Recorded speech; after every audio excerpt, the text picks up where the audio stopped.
Welcome, everyone, and welcome back to Cabbage Critiques, where this time we got our first sequel episode going on. This time we've got Back to the Future Part 2 from 1989. I'm DJ, welcoming my friends Carl and Jacob. Say hi, peeps. Hi, peeps. What's up, guys? And this is a first for us so far.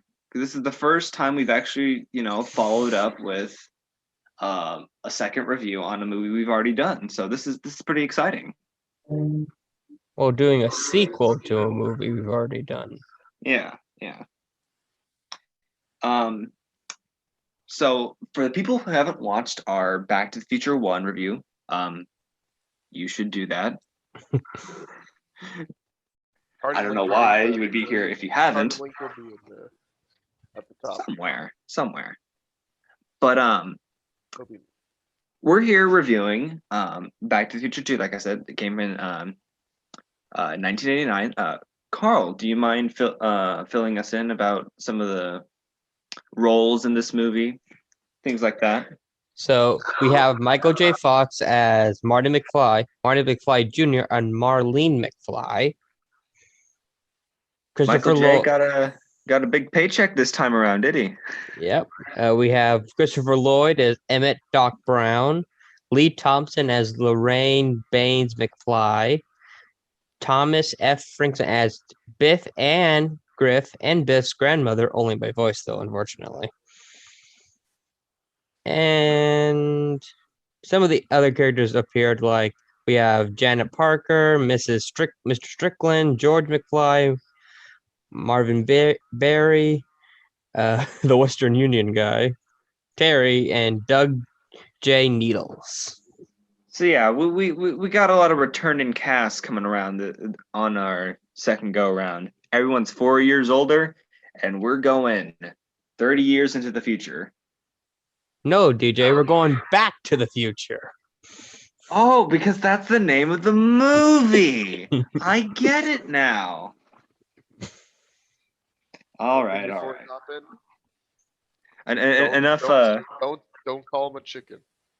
Yeah, don't call Marty McFly a chicken. No, of course not. Who would do such a thing? But without further ado, let's get into the plot synopsis of the movie. So this movie picks up right where the first one left off. Doc Brown comes in on the DeLorean, having traveled through time. He says he comes back from the future. Wow, again, 2 minutes in and we got the same joke. Telling Marty and Jennifer, it's your kids, Marty. It's got to be something to do something about your kids. And he keeps the details pretty ambiguous, but we take Doc, Marty, and Jennifer to the year 2015. Which for us was a very short time ago. Yeah. I wish our 2015 was this 2015. We got a few things from it, like we got flat screen TVs. Cubs almost won the World Series. They tried. Jaws, they didn't make a new Jaws in 2015. So. No, there wasn't Jaws 19. We didn't have hoverboards. Although I'm 90% sure we had at least 3 different B shark movies come out that year. And I believe at least half of those were Sharknado movies. Oh boy. Yeah, we're never covering those. Why not? Because they were already crappy to begin with, just like Zapped. Fair play. Point of 3 characters, they go into the future with intent of helping Marty's kids who have unfortunately landed themselves in the good old Clink jail. the jail. They're in the clink. Yeah. But Jennifer starts asking a lot of questions about his future. So Doc brings around a little nifty device that, I assume he picked up in the future. I don't know. we never says where we got it from. I don't know if Doc just had this, lying on his person this whole time, or what he comes up to in his spare time, but he basically he goes full Men in Black on Lorraine and erases her memory somewhat. Leaves her in the car. Yeah. And so it's mostly just Doc and Marty from here. 1989's vision of October 21st, 2015. Which, funny little side note, this movie got re-released on that date with a very special cut edition. Just a little piece of trivia for you there. Yeah, Marty and Doc find themselves to 2015, and Marty is tasked with finding his son and convincing him not to join this guy Griff, who's distantly related to Biff. Wow, who would expect? Yeah. I wonder whose bright idea was naming him Griff. Probably the same person who named her son Biff.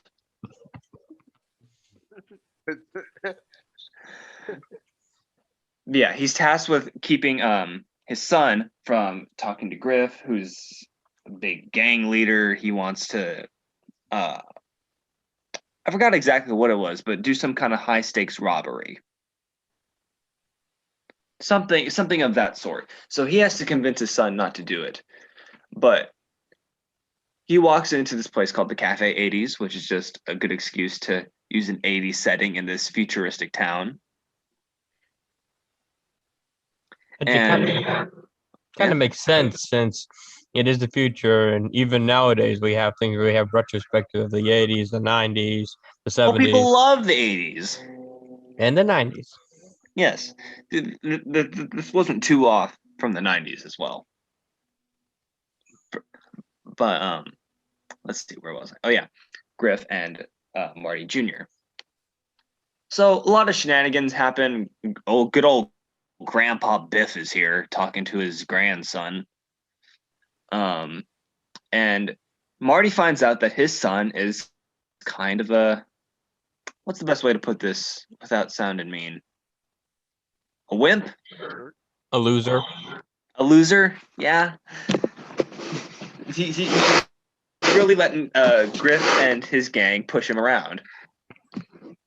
And so they're trying to bully him into joining their crusade.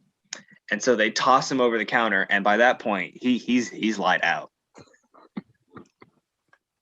And Marty kind of switches in because he looks exactly like his son. I mean, of course, it's Michael J. Fox playing him, but he looks exactly like his son. Time travels. It happens. And so Marty takes his place. It's a callback to the first movie where Marty confronts Biff in the 50s cafe, only now we're in 2015. While Michael Jackson Beat It plays in the background. It's a very delicious scene, if I must say. Very delicious. Yeah, shenanigans happen.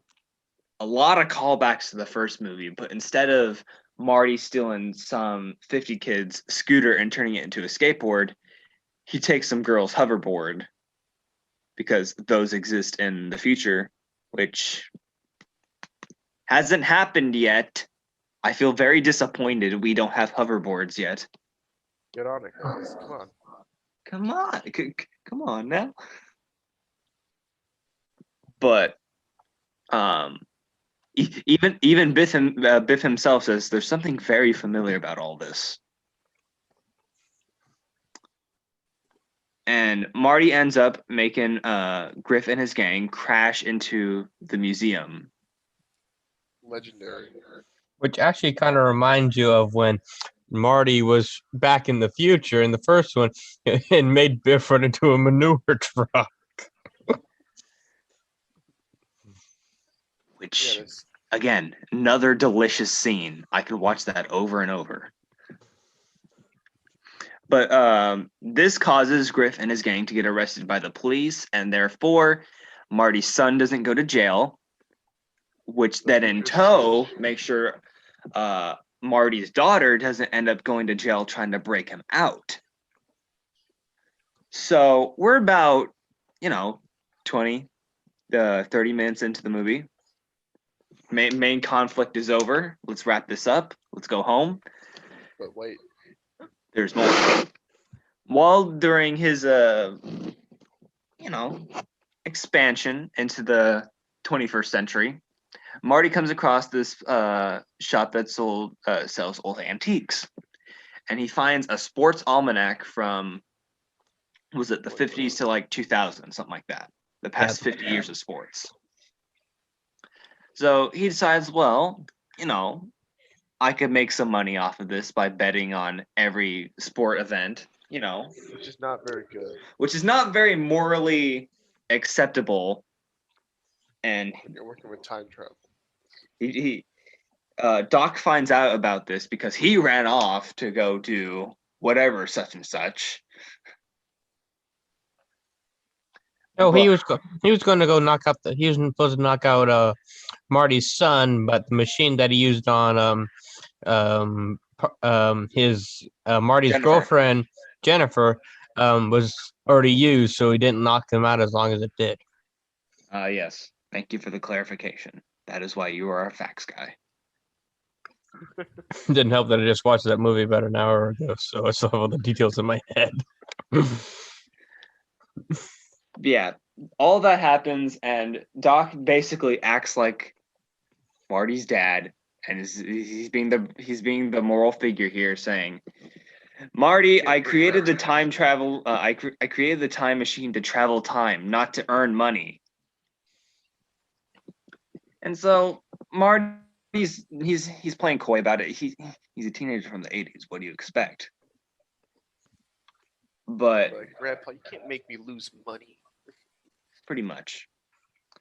But Doc makes Marty toss away the almanac. When lo and behold, instead of, doing the smart thing and leaving her in the car, they dropped off Jennifer in the alley next to the car. And so these and these officers show up and they're like, "Oh, we gotta take this woman home." Which they scan her fingerprints, and fingerprints don't change even through time, and they send her back to her new house with for her life with Marty, her house with Marty. Yep. And so, and also they switched the actors for this movie. Yes, they did. They thought we wouldn't notice. Oh, but people notice these things. There is no escaping it.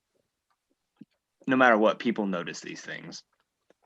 See, now past Marty and Doc have to go make sure Lorraine doesn't meet her older self or something, the time continuum blows up.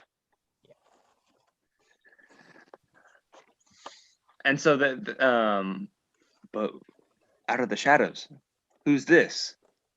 It's good old Biff Tannen showing up in a taxi. The story. Yep, in a taxi. Which actually Doc mentions as he's driving, like, I swear, I feel like there's a taxi following us.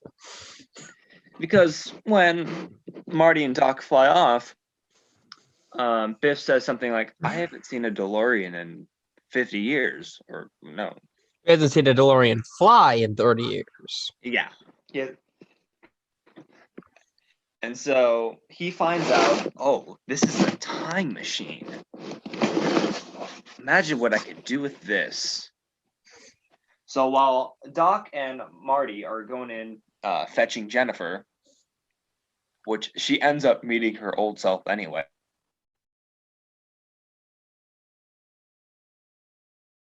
In a pretty fun scene where we see Marty's home life in the future, which isn't the Rockstar extended feature-length movie cut he expected.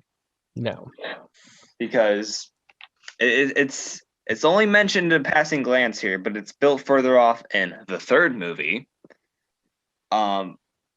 Marty lets his ego get a hold of him when he's called chicken. That's why you never call him chicken. I swear, that is like a dang trigger word for him. Mm-hmm.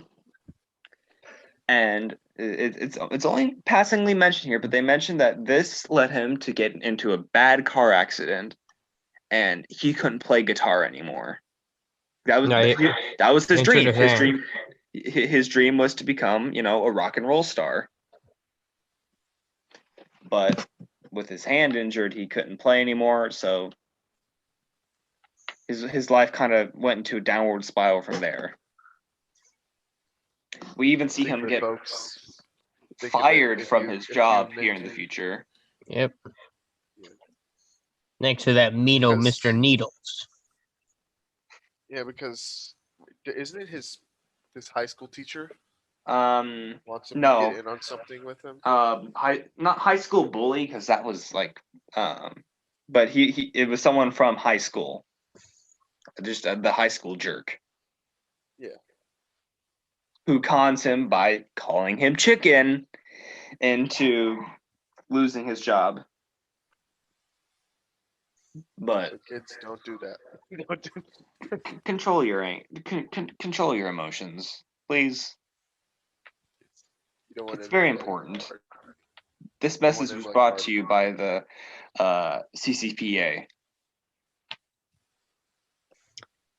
But once Doc and Marty have fetched Jennifer, they go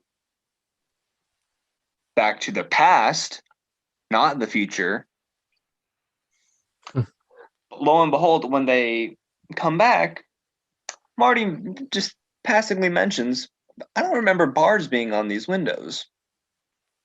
Well, it turns out future Biff has gone back to 1955 and gave that sports almanac to his younger self. And so, Which, funny enough, he is a very horrible driver, because when he tries to get the machine up, he backs into trash cans, then he crashes in it again when he comes back.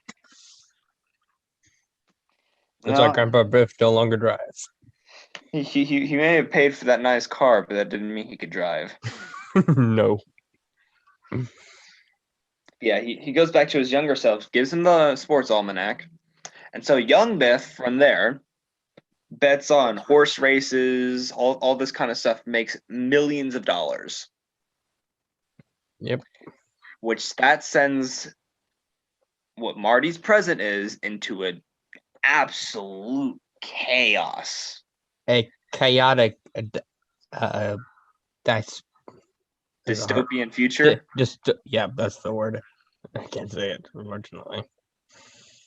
Where Biff is basically the mayor of Hill Valley, and he's turned the underbelly into something the Hells Angels would consider to be morbid.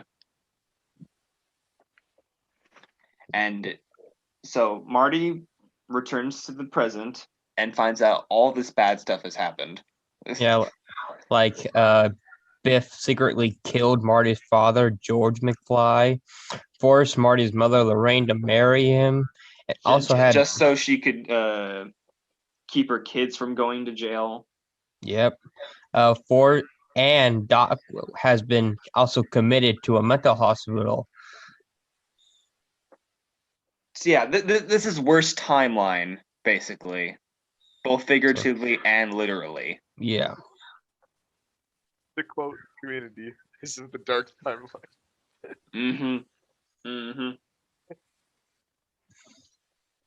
So Marty figures this out very quickly. Wow, that is a word and a half. Very quickly, when one, he nearly gets his head knocked off by a baseball bat, and two, nearly gets his nut shot off by Mr. Strickland, who used to be the principal, but the school closed down 6 years ago. A grumpy old man with a shotgun. Yep. So Marty finds his way to Biff's casino, which is where he lives now. That's an ego stroke if I've ever seen one. I think Tony has a bigger one building Stark Tower. True, but that was in, what, 2008? 2012, actually. 2012? Man, I'm getting old. Yeah, because you can't remember when the first Avengers movie came out. But we're talking about Back to the Future. This isn't the Avengers. Not know. yet, anyways. No, not yet. We'll get there eventually. Maybe. I don't know. I don't know. Yeah, Marty shows up. A couple of Biff's goons knock him out, bring him to the what was it? The 32nd floor, 27th floor. 27. I was close. And again, it's another callback to the first movie when Marty wakes up in Lorraine's room. But this time she's, as he puts it, big. She's had some extra personality added. Yeah. She's body positive now. So yeah, and Biff's not all too happy about his. Well, he outright states Marty is not his son, No. but by definition, his son. By law. Yeah, by law, his son. He's not happy about him showing up, and so Marty. After this, Biff backhands Lorray, and that sends Marty into, rightfully so, a bit of a twist. And it's within all this commotion that he figures out his father was killed. And so he goes to visit Old Park Cemetery. And that's where he once again meets up with Doc Brown. Yep. Who's been on his own escapades in the present. And so we get a very famous scene here where Doc Brown's explaining the timeline through lines and differentiating lines. Which they still use to this day, even in other shows like The Flash with time travel and other crap. I mean, it's the best way to explain it. Yeah.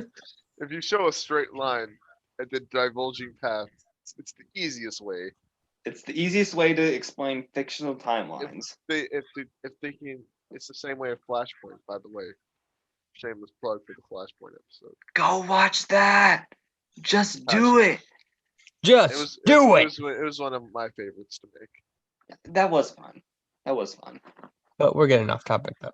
Yeah. And so what I was trying to say is stories about time travel and different timelines.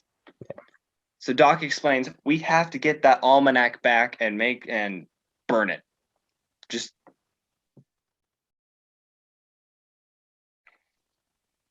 but it also turns out Marty, he goes and tries to get the almanac from Biff. When Biff mentions that when this kooky old man he mentions said that one day a crazy teenage boy may come looking for this. Or a crazy scientist. Or a crazy scientist. He has a gun on him. He's a gun on him. He's like, yeah, he pulls a gun on Marty. And so, big chase scene. Biff's aim is horrible. he shoots like a stormtrooper.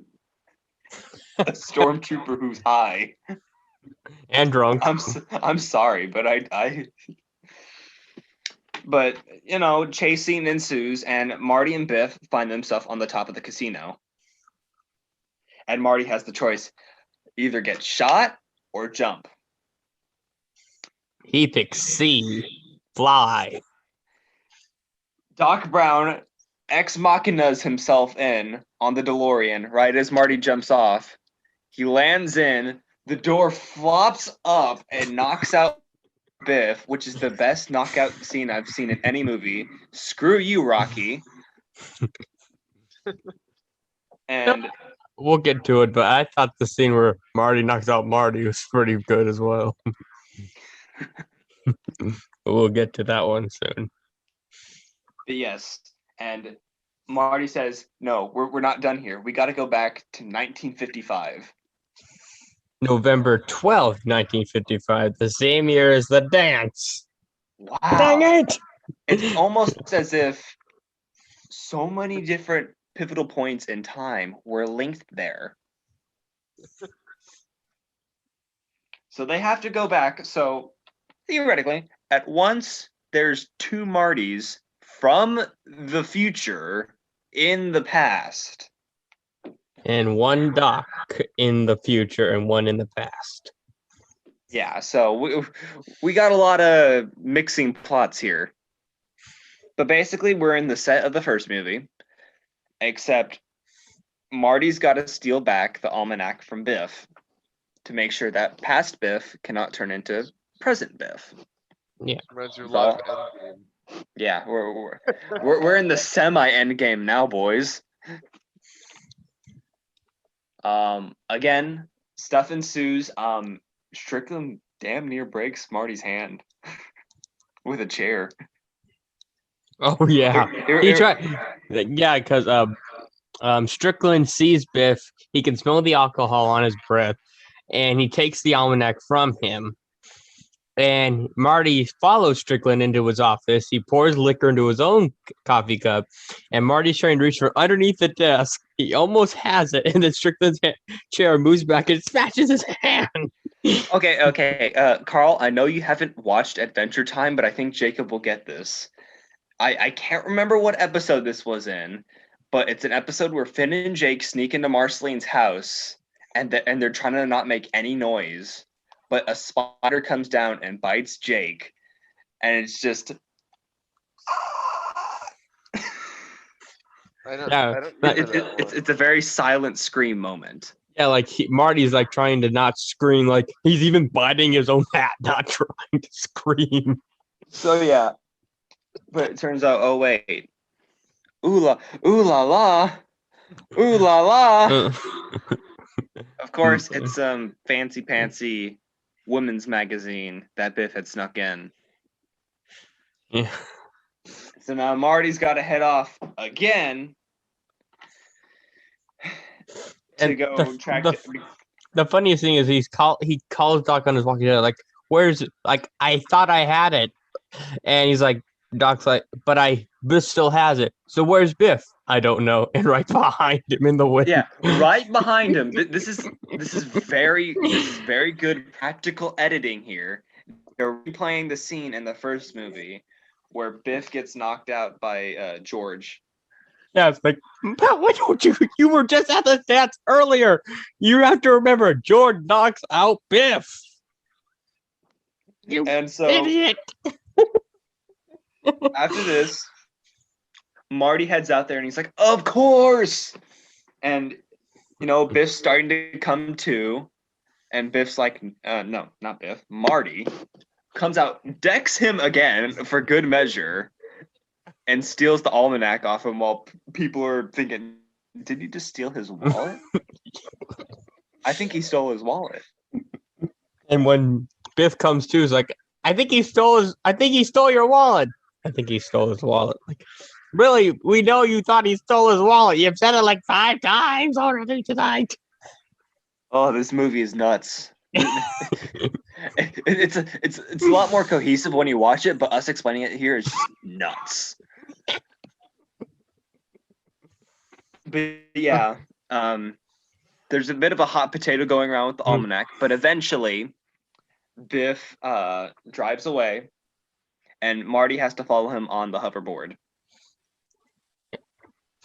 Well, they start with the DeLorean. He reaches down, he grabs onto the car, and he keeps trying to get around it.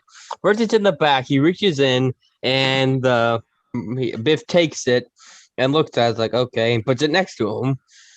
Then he goes on the other side of the car, opens the door slightly, tries to get it, and Biff notices him. Like, I've been worried about how you're next to my car as I'm driving, but okay. And a fight ensues in the car. Yeah, this is epic because it's on a hoverboard now. But Marty eventually gets the almanac. Okay, you follow here, folks, and we get to the rendezvous point between Marty and Doc. Marty burns the almanac, therefore extinguishing this bad present that they have. But one scene before you continue with that, Biff's running to go run over Marty, and he's paddling away as he was before in the beginning over the water. Mhm. And he grabs onto the string, which Doc actually had tied to the DeLorean. He jumps up. Biff spins somewhat and lands in the same manure truck as in the the same one. And he spits out a piece of manure and says, "I hate manure!" This family is literally linked to falling in crap. It is destined to be. I think the only one who didn't really fall in it was technically Griff, but he just landed in the mall. Yeah. Mall, museum, whatever it was. I think it's more of a mall than a museum. I'm sorry, I had to mention that scene. Yeah. It's so funny. This movie's great. This movie's got some great scenes in it. But Marty burns the almanac, and it seems like everything's going to be good and Gucci from here. But of course, 1.21 gigawatts and a lightning bolt strikes Doc while he's in the flying DeLorean, and Oh wait, no, wait, it wasn't one. It wasn't one. It was. I think it was like 2 or 3 struck the DeLorean. Well, there was like 2 in the background, but like 1 struck the DeLorean, like it was a weather warning. Which makes sense because this was the same night of the lightning strike that knocked the tower in. Yep. Just go watch the first movie. Again, why are you watching this video if you have not seen the first one? Makes no sense, but okay. Yeah. And so Doc seemingly dies, but in comes random mailman number 78. AKA the Western Union man. Yeah. And he comes and delivers a letter to Marty, which is addressed from Doc. That they've had for 70 freaking years. It's a long time to hold mail. Yeah. But you know what? I respect them for their loyalty, if you can call it that. Loyalty. I don't know. What word would you use? I call it mean, since they bet on if Mario would actually be there at that time and that date. I'd say he's a secret time traveler. Maybe he's like the G-Man of the Back to the Future movies. Maybe. But so Marty's pretty far up the creek here. He's got no way of getting home. But who is the one person still in this time who can help Marty? 1955 Doc, who just sent the 1985 Marty back to 1985. Oh, good lord. Good lord. Okay, so the first one started as a fun time travel story. This was just too crazy. Then again, us explaining it here probably makes it sound a lot worse than it actually is. But even when you watch the movie, it does get a little twisted at times. We are kind of bouncing around a little bit. Yeah, which is on brand with time travel. Yeah. When we're actually watching the movie, it's not as confusing. But... Yeah. So yeah, he meets up with 1955 Doc Brown, who instantly fades after seeing this Marty after he already sent that Marty back. Ooh boy. And this Marty has some explaining to do. Oh yeah. But he'll have to wait another year because in 1990 we get the release of Back to the Future 3. And that is where Back to the Future 2 comes to a close. So, gentlemen, I believe it's that time again. Yep, what are your thoughts? Rating system. What is your thoughts on Back to the Future 2? Electric Boogaloo. I think it's a good movie. I just can't put any. I think it's better. I don't think it's better than the original. I think that the original had a simple premise with a simple timeline. This one just went really crazy with it. And this is coming from someone who reads Flash comics, so and likes the Flash. So I think there's just a lot. Yeah, there is a lot to unpack here. I can admit that. Carl? It's not bad by any means. It's a fun movie experience. I think it's a awesome movie. Again, I don't think it's one of the first, but it's one of the yeah, I think it's one of the first time travel movies. Correct me if I'm wrong, and if you do, I don't care. I'm sure there's some movie from like the 30s that has time travel in it. But again, I'm not going to correct you.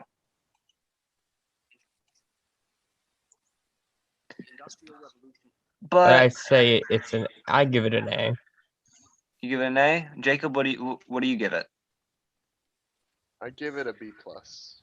B plus? I believe that's. Oh wait, no. You gave Fantastic Four. What was it? A B? B minus? I don't know. I forgot what I gave it. That was like 3 months ago. Oh, Jesus Christ. Oh, don't forget, we did take a month hiatus off. Yeah. Unfortunately. Although new listeners may not understand exactly what happened, so let's just leave it at that. Yeah, well, we didn't explain what happened, and we don't plan to. But anyways, what do you give it, DJ? Okay, so Back to the Future 2 is an interesting beast. I feel like it's a very good movie, but if you do not watch the first one, you are going to be lost. Which rightfully, That's the thing with the trilogy. You know, and you know what?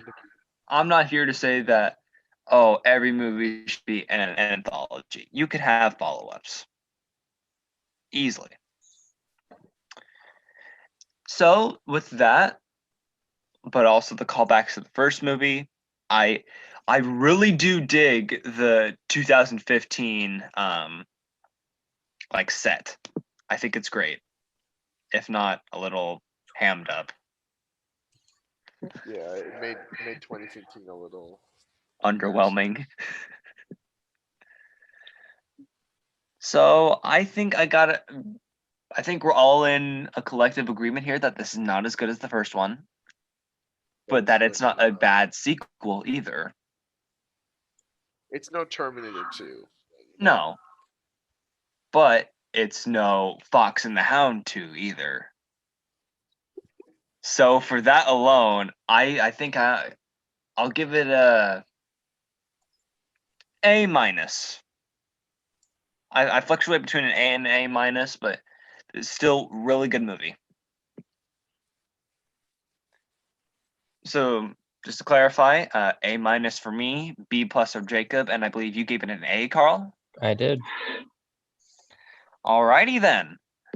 And would you like to add any final words before we wrap this up in a nice little burrito? No, I got enough for that.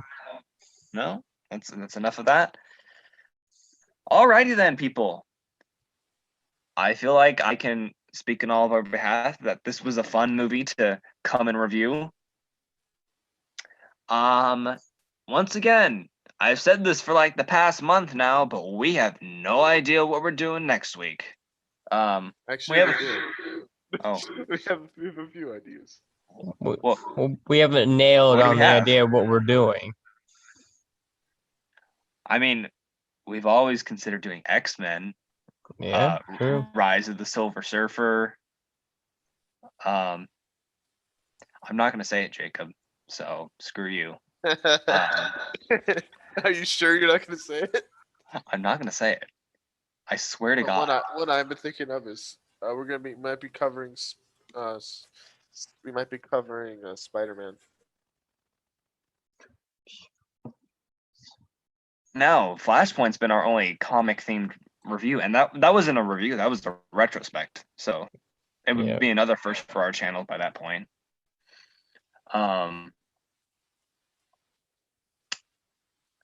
Let's see. Someone's got a birthday coming up, so we go pretty soon. But only time can tell to see what the future holds. So I feel that was a pretty on-brand ending for us. Yep. And stay cultured, and we'll see you guys next time. Bye-bye. Peace, y'all. Jacob, say Peace. bye. I did.